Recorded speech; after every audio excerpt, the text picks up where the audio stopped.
الحمد لله نحمده ونستعينه ونؤمن به ونتوكل عليه ونعوذ بالله من شرور أنفسنا ومن سيئات أعمالنا من يهده الله فلا مضل له ومن يضلل فلا هادي له وأشهد أن لا إله إلا الله وحده لا شريك له وأشهد أن محمدًا عبده ورسوله هو الذي أرسل رسوله بالهدى ودين الحق ليظهره على الدين كله وكفى بالله شهيدا. اللهم صل على محمد وعلى آل محمد كما صليت على إبراهيم وعلى آل إبراهيم وبارك على محمد وعلى آل محمد كما باركت على إبراهيم وعلى آل إبراهيم إنك حميد مجيد. أما بعد فإن خير الحديث كتاب الله وخير الهدي هدي محمد صلى الله عليه وسلم وشر الأمور محدثاتها وكل محدثة بدعة وكل بدعة ضلالة. أيها الناس أوصيكم وإياي أولا بتقوى الله. يا أيها الذين آمنوا اتقوا الله حق تقاته ولا تموتن إلا وأنتم مسلمون. أعوذ بالله من الشيطان الرجيم. يا أيها الناس اتقوا ربكم الذي خلقكم من نفس واحدة وخلق منها زوجها وبث منهما رجالا كثيرا ونساء واتقوا الله الذي تساءلون به والأرحام إن الله كان عليكم رقيبا. بسم الله الرحمن الرحيم. يا أيها الذين آمنوا إذا نودي للصلاة من يوم الجمعة فاسعوا إلى ذكر الله وذروا البيع ذلكم خير لكم إن كنتم تعلمون. പ്രിയ സത്യവിശ്വാസികളെ, വിശ്വാസിനികളെ, സഹോദരന്മാരെ, സഹോദരികൾ, അള്ളാഹുവിനെ സൂക്ഷിച്ചുകൊണ്ട് ജീവിക്കണം എന്ന് പ്രത്യേകം ഓർമ്മപ്പെടുത്തുകയാണ്, വസിയത്ത് ചെയ്യുകയാണ്. അള്ളാഹു സുബ്ഹാനഹു വ തആല അവൻ്റെ ഇഷ്ടം സമ്പാദിച്ച് മുഅ്മിനുകളായി ജീവിച്ച് മരിച്ചു പോകാൻ നമ്മെ എല്ലാവരെയും അനുഗ്രഹിക്കുമാറാകട്ടെ.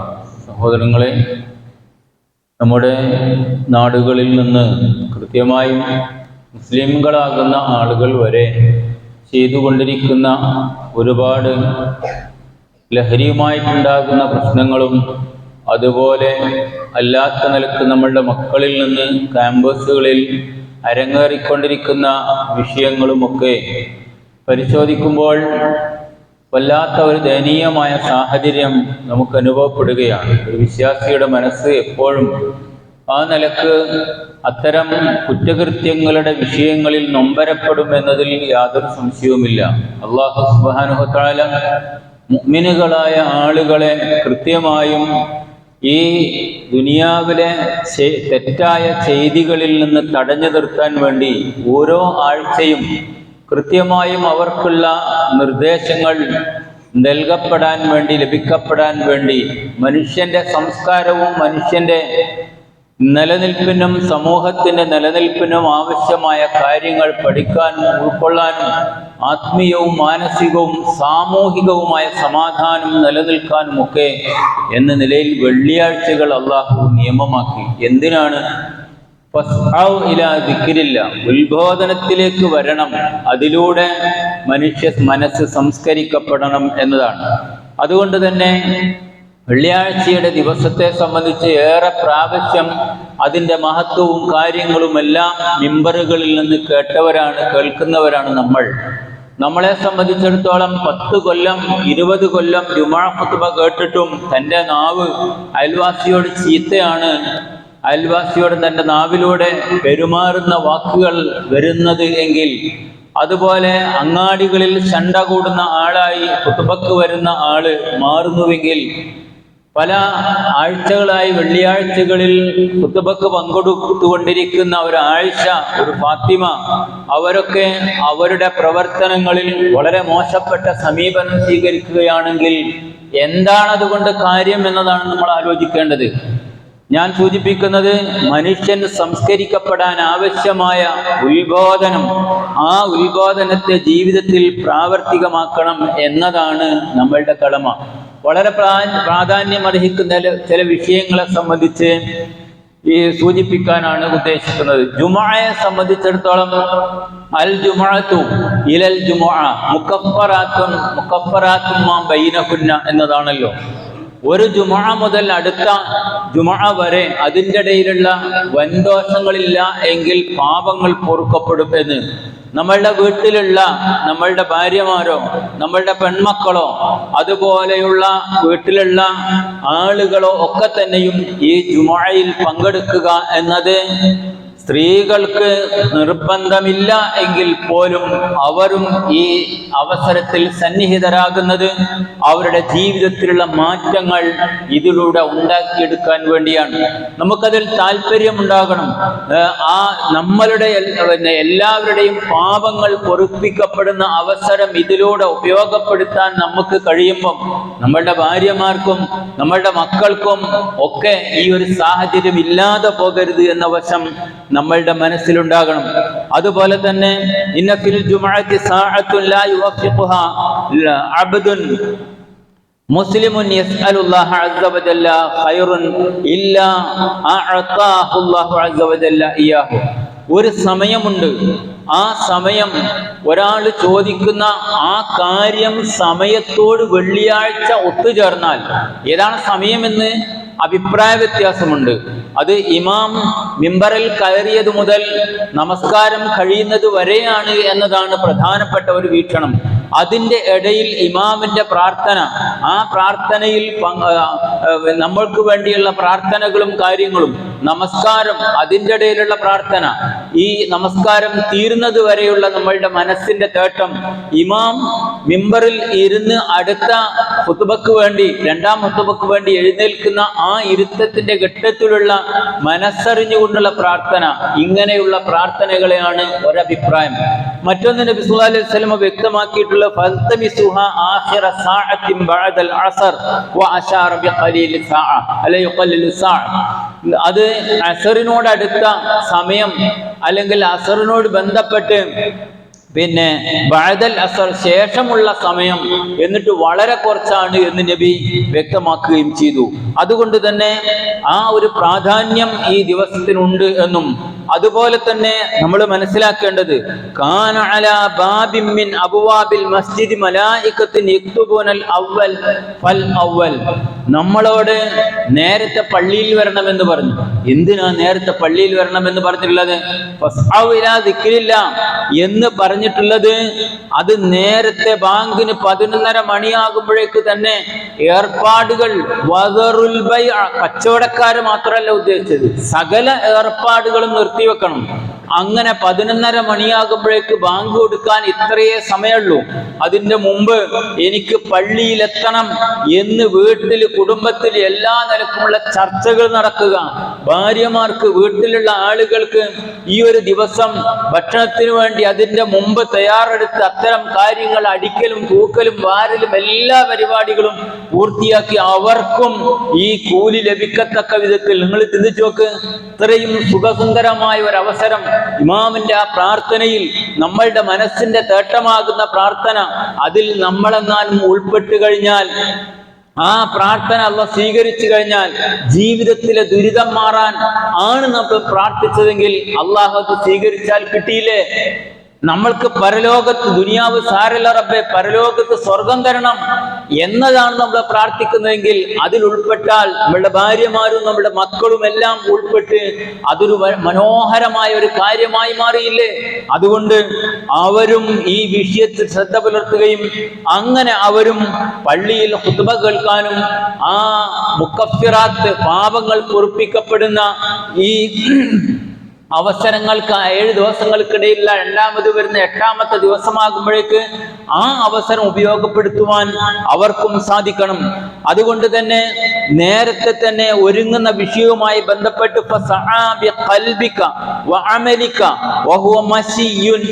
എന്നാണ്. നിന്റെ മനസ്സതിന് ഇംഗിതമാകണം, പാകപ്പെടണം. നിന്റെ മനസ്സുകൊണ്ട് തീരുമാനമെടുക്കുമ്പോൾ അത്തരം അമലുകൾ മാറ്റി നിർത്താൻ കഴിയും. അങ്ങനെ നേരത്തെ പള്ളിയിലേക്ക് പോകണം. പോയി കഴിഞ്ഞാൽ തീർച്ചയായും നമ്മൾ ആ പള്ളിയിൽ കയറുന്ന ഉടനെ തന്നെയുള്ള നെയ്യത്തോടു കൂടിയുള്ള പ്രാർത്ഥനകളും അതുപോലെ തന്നെ സുന്നത്ത് തഹയ്യത്ത് നമസ്കാരം അടങ്ങുന്ന കാര്യങ്ങളും അൽ-കഹ്ഫ് പാരായണം ചെയ്യുന്നതും അതുമായി ബന്ധപ്പെട്ട സകല കാര്യങ്ങളിലും നമ്മൾ വ്യാപൃതരാകണം. എന്തേ ഇങ്ങനെ പറയാനുള്ള കാരണം? ഫഇദാ ജലസൽ ഇമാമു അലൽ മുൻബർ തവ്വബു അസ്സുഹഫ. മലായിക്കത്തുകളെ സംബന്ധിച്ച് പറഞ്ഞപ്പോൾ അല്ലാഹ് പറഞ്ഞെന്താ? കാന അലാ നബി സല്ലല്ലാഹു അലൈഹി വസല്ലം പറയുന്ന ഒരു ഹദീസിലൂടെ കാന അലാ ബാബിൻ മിൻ അബ്വാബിൽ മസ്ജിദി മലായികത്തുൻ യക്തുബൂനൽ അവ്വല ഫൽ അവ്വൽ. ആ മിമ്പറിൽ, ആ പള്ളിയുടെ ഈ കവാടത്തില് മലക്കുകൾ കാവലിരിക്കുന്നു. ആരാണ് ആദ്യം കടന്നു വരുന്നത്? ആ കടന്നു വരുന്ന ആളുകൾക്ക് അവർ അള്ളാഹുവിന്റെ ലിസ്റ്റിൽ ആരൊക്കെയാണ് ആദ്യം വരുന്നത് എന്ന നിലക്ക് രേഖപ്പെടുത്തുകയും അവർക്കുള്ള പ്രതിഫലം എന്ന നിലയിൽ 1 കിൻഡലും അതിന്റെ താഴെയുമുള്ള ഒരൊട്ടകത്തെ അറുത്ത് വിതരണം ചെയ്യുന്ന പ്രതിഫലം വെറുതെ കിട്ടുകയാണ് സഹോദരങ്ങളെ. നേരത്തെ വരുന്നതോടുകൂടെ നമ്മളുടെ മനസ്സിന്റെ തേട്ടത്തിനനുസരിച്ച് ലഭിക്കുന്നു. ഇനി അതിന്റെ തൊട്ട് ശേഷം വരുന്നവർക്ക് വളരെയേറെ പ്രതിഫലം എന്ന നിലയിൽ പശുവിനെ മൂരിയെ അറുത്ത് ധർമ്മം ചെയ്യുന്നതിന്റെ പ്രതിഫലം നമ്മൾ ചിന്തിച്ചു നോക്ക്. എത്ര ആളുകൾ അതിലൂടെ ആ മാംസം കിട്ടുമ്പോൾ പ്രാർത്ഥിക്കുന്നുണ്ടാവും. അത്രമാത്രം പുണ്യകരമായ ഒരു കാര്യമാണ്. അതിന്റെ ശേഷം അതിന്റെ താഴെ ഈ കാര്യങ്ങളെല്ലാം നമുക്കറിയാം. ഇനി ഫഇദാ ജലസൽ ഇമാമു അലൽ മിമ്പർ, ഇമാമ് മിമ്പറിൽ ഇരുന്നു കഴിഞ്ഞാൽ ഖവ്വബു അസ്സുഹഫ, പിന്നെന്തായി? മലക്കുകൾ അവിടെ ലിസ്റ്റ് കൂട്ടിവെച്ചു, എഴുതൽ നിർത്തി. മനസ്സിലായോ? അങ്ങനെ വജാഉ യസ്തമിഊന ദിക്റ, ആ മലക്കുകൾ ഖുതുബ കേൾക്കാൻ വരവായി, അവർ ശ്രദ്ധിച്ചിരിക്കലായി എന്ന്. ഇങ്ങനെ ഇത്രമാത്രം പുണ്യമുള്ള കാര്യമാണെന്ന് പറഞ്ഞ നബി സല്ലല്ലാഹു അലൈഹി വസല്ലമ ഒരു കാര്യം കൂടി ആ കൂട്ടത്തിൽ പറഞ്ഞിട്ടുണ്ട്. മൻ അദറക മിൻ സലാത്തിൽ ജുമുഅ റകഅതൻ ഫഖദ് അദറക സ്വലാഹ്. ഒരാള് പള്ളിയിൽ വരുന്നു, അയാൾ വരുന്നത് ഇമാമിന്റെ കൂടെ നമസ്കാരത്തിലാണ്, വെള്ളിയാഴ്ച എത്തിപ്പെടുന്നത് എങ്കിൽ 1 റക്അത്ത് അയാൾക്ക് കിട്ടി. 2ാമത്തെ റക്അത്ത് റുകൂഇലേക്ക് പോകുന്നതിന്റെ മുമ്പ് അയാൾ എത്തിപ്പെട്ടാൽ അയാൾക്ക് ആ നമസ്കാരം ലഭിച്ചു എന്ന്. നേരത്തെ പറഞ്ഞത് എന്താ? പുണ്യമുള്ള കാര്യം എന്ന നിലയിൽ ഇമാമ് മിമ്പറിൽ ഇരിക്കുന്നതിന്റെ മുമ്പായി എത്തണമെന്നത്. ഇല്ലെങ്കിൽ അതിന്റെ പ്രതിഫലമില്ല, അല്ലെങ്കിൽ പ്രതിഫലം നഷ്ടപ്പെടുന്ന സാഹചര്യമാണ്. ജസ്റ്റ് ഒന്ന് കേട്ടുപോവുക എന്നത് പോരാ എന്നതും അതിന്റെ പൂർണ്ണമായ പ്രതിഫലം ലഭിക്കാൻ വേണ്ടി വെള്ളിയാഴ്ച നമ്മൾ ഒരുങ്ങണം എന്നതുമാണ്. ഇനി നിങ്ങൾ നോക്ക്, നബി സല്ലല്ലാഹു അലൈഹി വസല്ലം പറഞ്ഞു, നഹ്നുൽ ആഖറൂന അസ്സാബിഖൂന യൗമൽ ഖിയാമ. പല സമുദായങ്ങളും കഴിഞ്ഞുപോയി. ആ സമുദായത്തിൽപ്പെട്ട ആളുകളെക്കാൾ പരലോകത്ത് ഒന്നാമതെത്തുന്നത് നമ്മളാണ്, നബിയുടെ സമുദായമാണ്. എന്നിട്ട് നബിയുടെ കാരണം എന്താ? യഹൂദികളും ക്രിസ്ത്യാനികളും അവരെ സംബന്ധിച്ചിടത്തോളം അവര് നമുക്ക് മുമ്പ് കഴിഞ്ഞു പോയ പ്രവാചകന്മാരുടെ മുൻഗാമികളായ പ്രവാചകന്മാരിൽപ്പെട്ട ആളുകളുടെ സമുദായമായിട്ടാണ് അവരറിയപ്പെടുന്നത്. എന്നിട്ട് നബി അവർ ഈ വെള്ളിയാഴ്ച അവർക്ക് നിയമമായിരുന്നു, അതിൽ അവർ കൃത്രിമം കാണിച്ചു. എന്നിട്ട് ശനിയും ഞായറുമായ ദിവസങ്ങൾ അവർ പുണ്യ ദിവസങ്ങളായി ഉണ്ടാക്കിയെടുത്തു. എന്നാൽ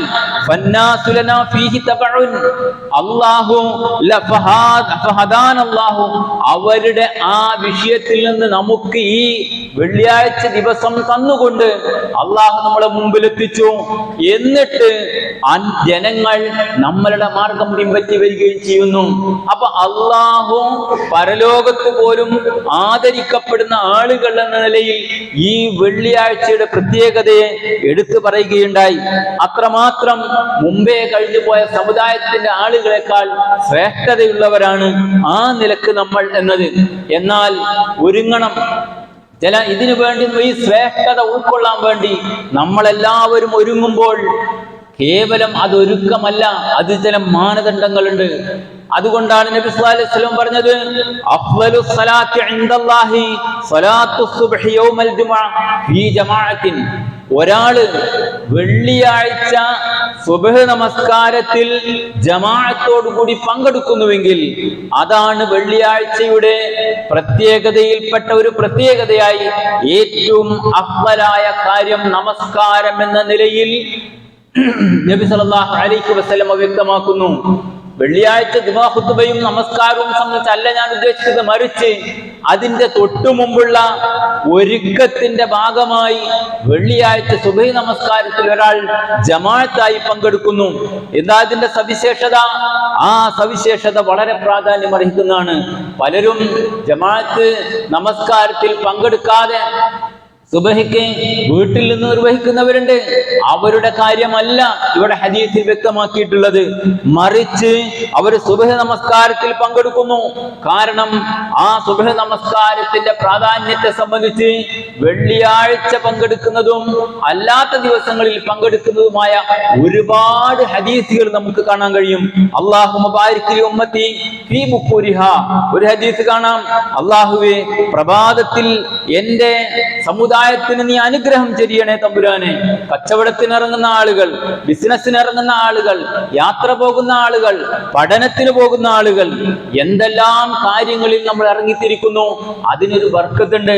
ഒരു ഹദീസിൽ ഇമാം അഹ്മദ് ഉദ്ധരിക്കുന്ന ഒരു ഹദീസിൽ സഹറുൽ ഗാമിദി എന്ന സഹാബി, അദ്ദേഹം തന്റെ സുബഹി നമസ്കാര ശേഷമായിരുന്നു കാര്യങ്ങളൊക്കെ പ്ലാൻ ചെയ്യുകയും കച്ചവട കാര്യങ്ങളുടെ വിഷയത്തിലേക്ക് ഇറങ്ങിത്തിരിക്കുകയും ചെയ്തിരുന്നത് എന്നും അതിനാൽ അദ്ദേഹത്തിന്റെ ബിസിനസ്സിൽ, അദ്ദേഹത്തിന്റെ ജീവിത ഏർപ്പാടുകളിൽ അള്ളാഹു അദ്ദേഹത്തിന് ബർക്കത്ത് നൽകി. സാമ്പത്തികമായ പുരോഗതിയിൽ അദ്ദേഹം എത്തിയെന്ന് മാത്രമല്ല, എത്ര സമ്പത്തുണ്ട് എന്ന് പോലും അറിയാത്തത്ര സാമ്പത്തികമായ ഉന്നതിയാൽ അയാൾക്ക് എത്താൻ സാധിച്ചു എന്നത് ഈ അഹ്മദ് ഉദ്ധരിക്കുന്ന ഹദീസിൽ നമുക്ക് കാണാൻ സാധിക്കുന്നു. നിങ്ങൾ ചിന്തിച്ചു നോക്ക്. ഇതേപോലെ തന്നെ മൻ മശാ ഫീ ദുലുമത്തിൽ ലൈലി ഇലൽ മസ്ജിദി ആതാഹു അല്ലാഹു നൂറൻ യൗമൽ ഖിയാമ. ഊരിരട്ടിന്റെ പ്രയാസത്തിന്റെ ഒരുപാട് കടമ്പകൾ താണ്ടി ഒരാൾ പള്ളിയിൽ സുബഹിക്ക് വരുന്നുവെങ്കിൽ അള്ളാഹു അന്ത്യദിനത്തിൽ അദ്ദേഹത്തിന് പ്രത്യേകമായ പ്രകാശം നൽകും എന്ന് കാണാം. മൻ സല്ല സുബ്ഹ ഫീ ജമാഅത്തിൻ ഫകഅന്നമാ സല്ലൽ ലൈല കുല്ലഹു. ഒരു രാത്രി മുഴുവനും നമസ്കരിച്ചതിന്റെ പ്രതിഫലമാണ് ജമാഅത്തായി സുബഹി നമസ്കാരത്തിൽ പങ്കെടുത്തവർക്കുള്ളത് എന്നും വതജ്മഉ മലായികത്തുൽ ലൈലി വ മലായികത്തുൻ നഹാരി ഫീ സലാത്തിൽ ഫജ്രി. പ്രഭാത നമസ്കാരത്തിൽ മലക്കുകൾ, രാത്രിയിലുള്ള മലക്കുകളും രാവിലെയുള്ള മലക്കുകളും ഒരുമിച്ച് കൂടിക്കൊണ്ട് അവര് കുത്തിബത്ത് സലാത്തുഹു യൗമൈദിൻ ഫീ സലാത്തിൽ അബ്രാരി വ കുത്തിബ ഫീ വഖ്ദിർ റഹ്മാൻ. പുണ്യങ്ങള് അല്ലാഹുവിന്റെ ആ ഔദാര്യം ലഭിക്കുന്ന സംഘങ്ങളായ ആളുകളുടെ കൂട്ടത്തിൽ, പുണ്യവാന്മാരുടെ കൂട്ടത്തിൽ ഇത്തരം ആളുകൾ രേഖപ്പെടുത്തപ്പെടും. മലക്കുകൾ ചെയ്യുന്ന, നമുക്ക് ചെയ്തു തരുന്ന വളരെ പ്രാധാന്യം അർഹിക്കുന്ന ഒരു കാര്യമാണ്. ഇനി അബ്ദുല്ലാഹ് ഇബ്നു ഉമർ റളിയല്ലാഹു അൻഹു പറയുന്നത് കാണാം, കുന്ന ഇദാ ഫഖദന അർ-റജുല ഫീ സലാത്തിൽ ഫജ്രി വൽ ഇശാ അസാഅനാ ബിഹി അള്ളന്ന. ഞങ്ങളെ കൂട്ടത്തിൽ ചിലർ സുബഹിക്ക് വരൂല. ആ സുബഹിക്ക് വരാത്ത ആളുകളെ സംബന്ധിച്ച് ഞങ്ങൾ നല്ലതല്ല വിചാരിച്ചിട്ടുള്ളത്, മോശം ചിന്തിക്കുമായിരുന്നു എന്ന്. ആരാണ് ബാങ്ക് കൊടുക്കുന്നത്? ബാങ്ക് കൊടുക്കാൻ കൽപ്പിച്ചിരിക്കുന്നത് അള്ളാഹുവാണ്. അതിന്റെ അടിസ്ഥാനത്തിലാണ് ബാങ്ക് നടക്കുന്നത്. ആർക്ക് വേണ്ടിയാ? നിങ്ങളും ഞാനും അടങ്ങുന്ന ആളുകൾ പള്ളിയിലെത്താൻ വേണ്ടിയിട്ടാണ്. എന്തിനാണ്? നേരത്തെ സൂചിപ്പിച്ച പ്രകാരം നമസ്കരിക്കുന്ന ആളുകളുടെ കൂടെ നമസ്കരിക്കാൻ വേണ്ടിയിട്ടാണ്, ഒറ്റക്ക് നമസ്കരിക്കാനല്ല. എന്തൊക്കെ ന്യായങ്ങൾ നമുക്ക് പറയാനുണ്ട്. എന്തൊക്കെ കാര്യങ്ങൾ ഈ വിഷയത്തിൽ പറയാനുണ്ട്. അങ്ങനെയുള്ള ചില ന്യായങ്ങളും കാര്യങ്ങളും ഒക്കെ സഹാബികളിൽപ്പെട്ട ആളുകൾ നബി സല്ലല്ലാഹു അലൈഹി വസല്ലമയോട് പറഞ്ഞിരുന്നു. ഒരു ദിവസം സഫ് ശരിയാക്കിക്കൊണ്ടിരിക്കുകയാണ് സുബഹിക്ക്. അപ്പൊ നബി ചോദിച്ചു, മുഹമ്മദ് എവിടെ? നമ്മുടെ നാട്ടിൽ പറഞ്ഞാൽ അബ്ദുള്ള എവിടെ? ഇങ്ങനെ ഒന്ന് രണ്ട് ആളുകളെ കാണാതിരുന്നു. അപ്പൊ നബി ചോദിച്ചു, അവരെവിടെ പോയി എന്ന്. അപ്പൊ സഹാബികളുടെ കൂട്ടത്തില് ചിലര് മറുപടി പറഞ്ഞു, അള്ളാഹിന്റെ പ്രവാചകര് ജോലി കഴിഞ്ഞ് ക്ഷീണിച്ചുറങ്ങാണ് നബി അവരങ്ങനെ, അതുകൊണ്ടാണ് ചില ദിവസം അവരെ കാണാത്തത് നബിയെ എന്ന് പറഞ്ഞപ്പോൾ ഫഖാല നബി സല്ലല്ലാഹു അലൈഹി വസല്ലം ഹസമ ഹസ്മുൻ മിൻ ഹബ്തിൻ ഇലാ ഖൗമിൻ ലാ യശ്ഹദൂന അസ്സലാ ഫഉഹർരിഖ അലൈഹിം ബുയൂതഹും. നോക്കണം നിങ്ങള്, ഈ ക്ഷീണിച്ചു എന്ന് ന്യായം പറഞ്ഞ് കിടന്നിറങ്ങുന്ന ആളുകളെ സംബന്ധിച്ച് റസൂലുള്ളാഹി പറയുന്നത് എന്താ? അവരുടെ വീടുകളിലേക്ക് പോകാനും എന്നിട്ട് ആ വീട്ടിൽ വെച്ച് അവരുടെ വീട് ചുട്ടരിച്ച് കളയാനും ഞാൻ ഉദ്ദേശിക്കുന്നുവെന്ന്. ക്ഷീണുണ്ട് അല്ലേ? ആരാ പറഞ്ഞ ക്ഷീണമില്ലാന്ന്? ക്ഷീണുണ്ട്, പക്ഷേ സഹാബത്തിലുണ്ടായിരുന്ന ക്ഷീണം നിങ്ങൾ ആലോചിച്ച് നോക്ക്. എത്ര മനുഷ്യർ ഹോസ്പിറ്റൽ കടക്കകളിൽ ശ്വാസത്തിന് വേണ്ടി കേണുകൊണ്ടിരിക്കുന്നു, വിഷമിച്ചുകൊണ്ടിരിക്കുന്നു. നമുക്ക് ഉറങ്ങാനുള്ള എല്ലാ സൗകര്യം തന്ന്, ആരോഗ്യം തന്ന്, വീട്ടിലുള്ള സൗകര്യങ്ങളുണ്ട്, എല്ലാം ഉണ്ട്. എന്നിട്ട് അലാറം വെച്ച് എഴുന്നേറ്റ് ഈ പള്ളിയിൽ വരാൻ, നമ്മളെ തൊട്ടടുത്ത് ജമാഅത്തെടുക്കുന്ന പള്ളിയിൽ പോകാൻ, സുബഹിക്ക് പോകാൻ നമ്മൾക്ക് കഴിയില്ല എങ്കിൽ എന്താണ് സഹോദരങ്ങളെ നമ്മളുടെ അവസ്ഥ? അബ്ദുല്ലാഹിബ്നു ഉമ്മി മക്തൂം റളിയല്ലാഹുവിന്റെ ചരിത്രം നമുക്കറിയാലോ. കണ്ണ് കാണാത്ത ആ മനുഷ്യൻ വിഷജന്തുക്കൾ നിറഞ്ഞ മദീനയെ സംബന്ധിച്ച് നബിക്ക് പരിചയപ്പെടുത്തിയല്ലോ. എന്നിട്ട് പോലും നബി അദ്ദേഹത്തോട് ആദ്യം വരണ്ടാന്ന് പറഞ്ഞു. അതാൻ ബാങ്ക് കേൾക്കോ, വാ, ഉത്തരം നൽകണം, വരണമെന്ന് അദ്ദേഹത്തോട് റസൂൽ പറയുന്നത്. ഒരാളും എന്നെ പള്ളിയിലേക്ക് കൊണ്ടുപോകാനില്ല എന്ന് പറഞ്ഞിട്ട് പോലും ബാങ്ക് കേൾക്കുമോ എങ്കിൽ വരണം എന്ന് പറയുമ്പോ നമ്മൾക്കുള്ള എന്തെല്ലാം ന്യായങ്ങളുണ്ട് അതൊക്കെ മാറ്റിവെക്കണമെന്നല്ല അർത്ഥം. ഒരു ബർക്കത്ത് ഉണ്ടാവൂല മനുഷ്യന്മാരെ. സുബഹിക്ക് പള്ളിയിൽ വന്നിട്ടില്ലെങ്കിൽ ഒരു ബർക്കത്ത് ജീവിതത്തിൽ ഉണ്ടാവൂല. അതുകൊണ്ടാണ് നബിയുടെ പ്രാർത്ഥന ആർക്കും അത് കിട്ടുക. അത് കിട്ടണമെങ്കിൽ നമ്മൾ ഈ സുബഹിക്ക് പള്ളിയിൽ വന്ന് ജമാഅത്തിൽ പങ്കെടുക്കണം. മാത്രമല്ല ആ ജമാഅത്തിൽ പങ്കെടുത്തവൻ അള്ളാന്റെ സംരക്ഷണത്തിലാണ്. ആ സംരക്ഷണം അയാളുടെ ആ ദിവസം മുഴുവനും ജീവിതത്തിൽ അയാൾക്ക് ലഭിച്ചുകൊണ്ടേയിരിക്കും. ഇതുപോലെ വേറെയും ചില ഹദീസുകൾ കാണാം. റജുലുൻ മാ സാല നായിം ഹത്താ അസ്ബഹ മാ ഖാമ ഇല സ്വലാത്തി ഫഖാല ബാല ശൈത്താനു ഫീ ഉദ്നിഹി. ഒരു മനുഷ്യൻ അയാൾ സുബഹിക്ക് പള്ളിയിൽ വന്നിട്ടില്ല. എന്താ നബി സല്ലല്ലാഹു അലൈഹി വസല്ലം അദ്ദേഹത്തെ പറ്റി അന്വേഷിച്ചപ്പോൾ സഹാബികൾ പറഞ്ഞ നബിയെ അയാൾക്ക് ഇടക്കിടക്ക് വരാതിരിക്കുന്ന മിസ്സാകുന്ന ആളാണ് നബി. അപ്പോഴാണ് നബി ഇത് പറയുന്നത്. എന്ത് വളരെ മോശമാണ്. അയാളുടെ ചെവികളിൽ, അയാളുടെ കാതുകളിൽ ചെകുത്താൻ മലമൂത്ര വിസർജനം നടത്തുന്നു എന്ന് നിങ്ങൾ ചിന്തിച്ചു നോക്ക്. ഏറ്റവും മോശം കുപ്പത്തൊട്ടി, ആ കുപ്പത്തൊട്ടിയിൽ ഏറ്റവും അതിനേക്കാൾ മോശമാണ് പിശാചിൻ്റെത്. അത് മലമൂത്ര വിസർജനം നടത്തിയ ഒരു മനുഷ്യൻ, അയാൾക്ക് ജീവിതത്തിൽ പിന്നെ എന്ത് വിജയമാണ് ഉണ്ടാവുക, എന്ത് ബർക്കത്താണ് ഉണ്ടാവുക. അതുകൊണ്ട് മക്കളെ, കുടുംബത്തെ, സ്ത്രീകളെ കഴിയുമെങ്കിൽ അവരൊക്കെ സുബഹി നമസ്കാരത്തിൽ സ്ത്രീകൾ പോകുന്ന ഹദീസ്, ബുഖാരി ധരിച്ച ഹദീസ് വഅദ് പറയുന്ന ആൾക്കാരും അതിന് ന്യായീകരിക്കുന്ന ആൾക്കാരും, പെണ്ണുങ്ങൾ പള്ളിയിൽ പോയി നമ്മൾ അല്ലേ മുത്തലഫിയാത്തിൻ ബി മുറൂത്തിഹിന്ന, നേരം വെളുക്കും അവരവരുടെ നിയമപരമായ വസ്ത്രങ്ങൾ ധരിച്ച് പിന്നെ അങ്ങോട്ടും ഇങ്ങോട്ടും ആളാരാന്ന് പെട്ടെന്ന് അറിയാത്ത വിധത്തിൽ ആ സമയത്ത്, നേരം വെളുക്കുന്ന ആ സമയല്ലേ ആയിരുന്നു അവർ സുബഹി നമസ്കാരം കഴിഞ്ഞ് തിരിച്ചു പോയിരുന്നത്. നമ്മളെ മക്കളെയും കൊണ്ടുവരണം, നമ്മളുടെ ഭാര്യമാരെയും കൊണ്ടുവരണം.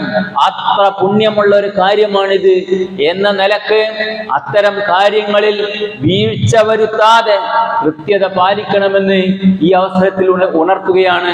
അല്ലാഹു സുബ്ഹാനഹു വ തആല വളരെ കൃത്യവും സൂക്ഷ്മവുമായ നിലക്ക് ദീനിന്റെ കാര്യങ്ങൾ ഉൾക്കൊള്ളുവാനും എല്ലാ ജമാഅത്തുകളിലും കൃത്യമായി പങ്കെടുക്കുവാനുള്ള ഈമാനികമായ ബോധവും തൗഫീഖും സൗകര്യങ്ങളുമെല്ലാം അവൻ നമുക്ക് നൽകി അനുഗ്രഹിക്കുമാറാകട്ടെ.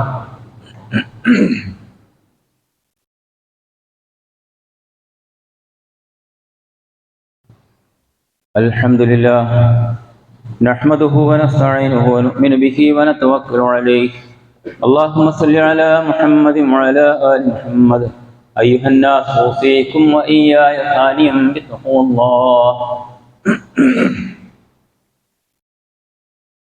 ബഹുമാന്യ മുഅ്മിനീകളെ മുഅ്മിനാത്തുകളെ, അള്ളാഹുവിനെ സൂക്ഷിച്ചുകൊണ്ട് ജീവിക്കണേ എന്ന് ഒരിക്കൽ കൂടി വസിയത്ത് ചെയ്യുകയാണ്, ഉപദേശിക്കുകയാണ്. നമുക്കറിയാം, ശഅബാൻ ആരംഭിക്കുകയാണ്. ശഅബാനിലെ വളരെ പ്രാധാന്യം അറിയിക്കുന്ന ഒരു കാര്യം തന്നെയാണ് ഈ അടുത്ത ദിവസം ആരംഭിക്കുന്ന ശഅബാനിലെ പുണ്യകരമായ നോമ്പ് എന്നത്. വിശദീകരിക്കുന്നില്ല. ഏറ്റവും കൂടുതൽ മറ്റു മാസങ്ങളെ അപേക്ഷിച്ച് ശഅബാനിലായിരുന്നു നബി കൂടുതൽ സുന്നത്ത് നോമ്പുകൾ അനുഷ്ഠിച്ചിരുന്നത് എന്ന വശം മനസ്സിലാക്കുകയും ആ പ്രാധാന്യം ലഭിക്കാൻ അതിനനുസരിച്ച് റമദാനിലേക്കുള്ള, അങ്ങനെ തന്നെ ഹദീസിൽ വന്നിട്ടുണ്ട്, ഒരു പ്രാക്ടീസ് എന്ന നിലക്ക് അതിനെ ഉമ്മ യസിലു റമദാൻ എന്ന് തന്നെ. ആളുകൾ അശ്രദ്ധമാകുന്ന ഒരു മാസമാണ്, അമലുകൾ റബ്ബിന്റെ അടുക്കിലേക്ക് ഉയർത്തപ്പെടുന്ന മാസമാണ്. അതുകൊണ്ടാണ് ഞാൻ നോമ്പനുഷ്ഠിക്കുന്നത്, എൻ്റെ അമലുകൾ സ്വീകരിക്കപ്പെടാൻ, ഉയർത്തപ്പെടാൻ എന്ന് നബി സല്ലല്ലാഹു അലൈഹി വസല്ലം പറഞ്ഞതനുസരിച്ച് ആ മാസത്തിന്റെ പവിത്രത ഉൾക്കൊണ്ട് പുണ്യകരമായ നിലയിൽ നമ്മളുടെ അമലുകൾ സ്വീകരിക്കപ്പെടാൻ വേണ്ടി ശഅബാനിൽ കൂടുതൽ നോമ്പനുഷ്ഠിക്കുന്നവരിൽ പെടാൻ ശ്രദ്ധിക്കണമെന്ന് സാന്ദർഭികമായി ഉണർത്തുകയാണ്. പിന്നെ നമുക്കറിയാം, കേരള നദുത്തുൽ മുജാഹിദീൻ ജനറൽ സെക്രട്ടറി എം മുഹമ്മദ് മദനിയുടെ മരണത്തെ സംബന്ധിച്ചിടത്തോളം 4:30 മയ്യിത്ത് നമസ്കാരം കൊടിയത്തൂരിൽ വെച്ച്. അദ്ദേഹം നമ്മളുടെ ഈ പ്രദേശത്ത് സ്കൂളിൽ വർക്ക് ചെയ്തിരുന്നു എന്നറിയാൻ സാധിച്ചു. ഏതെങ്കിലും ഒരു നിലത്തിൽ ബന്ധമുള്ള ഒരു വ്യക്തിയായിരുന്നു. അദ്ദേഹത്തിൻ്റെ സ്വീകാര്യോഗ്യമായ, നമുക്ക് മാതൃകാപരമായ ചില കാര്യങ്ങൾ ആദർശ രംഗത്ത് അവിടെ കൊടിയത്തൂരിൽ കേരളത്തിൽ ആദ്യമായി നടന്ന സംവാദമായിരുന്നു, അല്ലെങ്കിൽ മുബാഹലയായിരുന്നു ഈ അഹമ്മദിയാക്കളുമായി കാദിയാനികളുമായിട്ട് നടന്നത്. അതിൻ്റെ എല്ലാ കാര്യത്തിൽ മുൻപന്തിയിൽ നിൽക്കുകയും ആ മുബാഹലയിൽ കുടുംബസമേതം അദ്ദേഹം ആദർശ രംഗത്ത് പിടിച്ചുവെക്കാൻ, ബോധ്യപ്പെടുത്താൻ ഇറങ്ങുകയും ചെയ്തൊരു വ്യക്തി. അതുപോലെ ഒരുപാട് ആദർശരംഗത്തുള്ള പ്രവർത്തനങ്ങൾ നമുക്ക് കാണാം. മരിക്കുന്നത് വരെ അദ്ദേഹം കർമ്മ നിരതനായിരുന്നു. നമ്മളും എപ്പോഴും അങ്ങനെ ആയിരിക്കണം. ഏത് അവസരത്തിൽ പടച്ചവൻ വിളിച്ചാലും ഒരു നന്മ ചെയ്തുകൊണ്ടേയിരിക്കുന്ന ആളായി മാറുക. അങ്ങനെയുള്ള ആദർശ രംഗത്ത് അങ്ങനെയുള്ള ഉറച്ചു നിന്ന പ്രവർത്തനം അദ്ദേഹത്തിന്റെ ജീവിതത്തിൽ നമുക്ക് കാണാം. റബ്ബ് സുബ്ഹാനഹു വ തആല അത്തരം മാതൃക നമുക്ക് ആരിൽ നിന്നൊക്കെ നൽകിയിട്ടുണ്ടോ അത് പിൻപറ്റിക്കൊണ്ട് ആദർശ രംഗത്ത് മുറുകെ പിടിച്ച് മുന്നേറുവാനും, അതുപോലെ പടച്ചതമ്പുരാൻ ഇഷ്ടപ്പെട്ട സജ്ജനങ്ങളിൽ പെടുവാനും നമുക്കും അദ്ദേഹത്തിനുമെല്ലാം അള്ളാഹു തൗഫീഖ് നൽകി അനുഗ്രഹിക്കുമാറാകട്ടെ. കാരുണ്യവാനായ റബ്ബ് അദ്ദേഹത്തിന്റെ ഖബർ വിശാലമാക്കുകയും അതുപോലെ തന്നെ പരലോകത്ത് സ്വർഗം ലഭിക്കുന്ന സജ്ജനങ്ങളിൽ പെടാൻ അദ്ദേഹത്തിനും നമുക്കുമെല്ലാം അള്ളാഹു തൗഫീഖ് നൽകി അനുഗ്രഹിക്കുകയും ചെയ്യുമാറാകട്ടെ. اللهم اغفر للمؤمنين والمؤمنات والمسلمين والمسلمات الأحياء منهم والأموات إنك مجيب الدعوات ويا قاضي الحاجات. ربنا آمنا فاغفر لنا ذنوبنا وكفر عنا سيئاتنا وتوفنا مع الأبرار. ربنا تقبل منا إنك أنت السميع العليم وتب علينا إنك أنت التواب الرحيم.